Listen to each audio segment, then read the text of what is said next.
Olá, assinantes TVA, vamos falar um pouco hoje sobre a aposentadoria do INSS.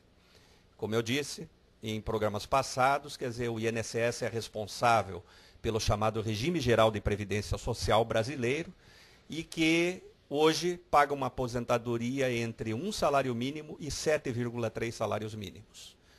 Vale lembrar que no passado, este mesmo INSS já chegou a pagar 20 salários mínimos e as pessoas depositavam nele todas as esperanças de uma velhice financeiramente tranquila.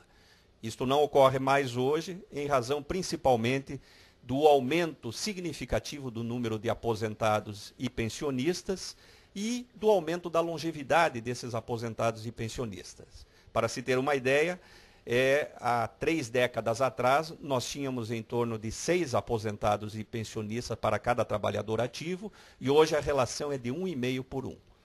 O financiamento do INSS funciona da seguinte forma: a geração atual de trabalhadores contribui para pagar a geração anterior de trabalhadores que hoje está aposentada. É por isso que se chama de um financiamento intergeracional. Uma geração de trabalhadores financia a aposentadoria da outra. E, nesta forma de financiamento, é necessário que hajam muitos contribuintes para recolher contribuições mensais para poder pagar os aposentados que delas dependem.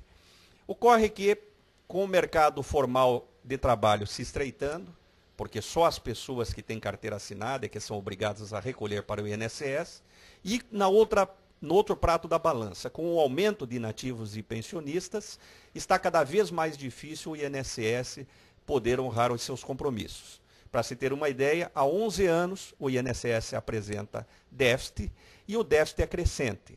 Houve uma pequena recuperação no ano de 2008 em função do grande número de empregos criados, mas a tendência é de um déficit crescente acima dos 40 bilhões de reais. Ou seja, entre o que se arrecada de previdência e o que se paga de aposentadorias e pensões, faltam aproximadamente 40 bilhões de reais por ano. E esta forma de financiamento, ela faz com que o governo tome algumas iniciativas para poder diminuir os compromissos que ele teve que assumir no passado. Uma destas formas foi criar o chamado fator previdenciário. O fator previdenciário foi criado em 1999 e é uma fórmula que determina o valor inicial da aposentadoria. Conforme os telespectadores podem ver, esta fórmula ela relaciona o tempo e a alíquota de contribuição, a idade na hora da aposentadoria e a expectativa de sobrevida. Vamos tentar, de uma forma compreensível, de uma forma mais simples, dizer o mecanismo de funcionamento desta forma. O início do cálculo ele começa pegando os 80% melhores salários de contribuição de julho de 94 até o momento da aposentadoria.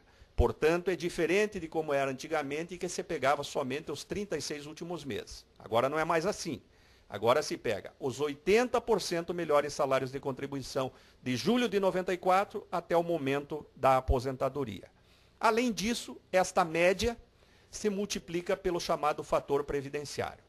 A fórmula do fator está mostrando que no numerador, ou seja, na parte de cima da fórmula, nós temos o tempo de contribuição, a alíquota de contribuição e a idade. Ou seja, quanto maior o tempo de contribuição, quanto maior a idade, maior o fator e, portanto, maior a aposentadoria. Por outro lado, no denominador, na parte de baixo da fórmula, nós temos a expectativa de sobrevida. A expectativa de sobrevida significa os anos em que nós vamos ter de vida pela frente recebendo a aposentadoria do INSS. Este dado é fornecido todos os anos pelo IBGE. Ocorre que, quanto maior a expectativa de sobrevida, menor o fator previdenciário, porque a expectativa de sobrevida na fórmula está no denominador, está na parte de baixo da fórmula. O que isto tudo pode sintetizar?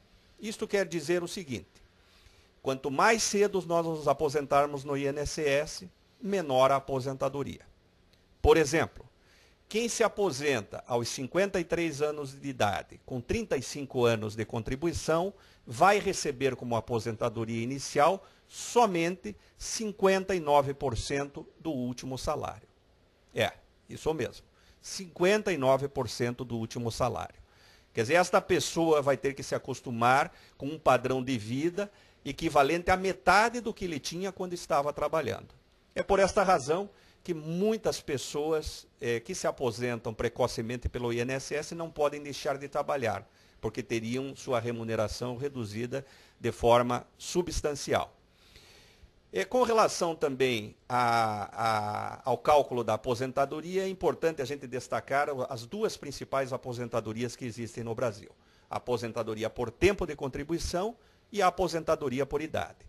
Na aposentadoria por tempo de contribuição, basta comprovar 35 anos ao homem e 30 anos de contribuição à mulher. Não há exigência de idade mínima.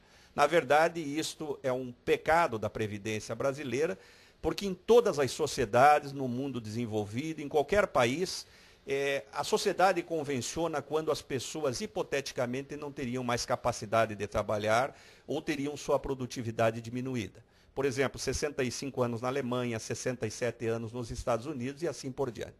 O Brasil é um dos poucos somente 4 países no mundo que não tem idade mínima para aposentadoria, por tempo de contribuição.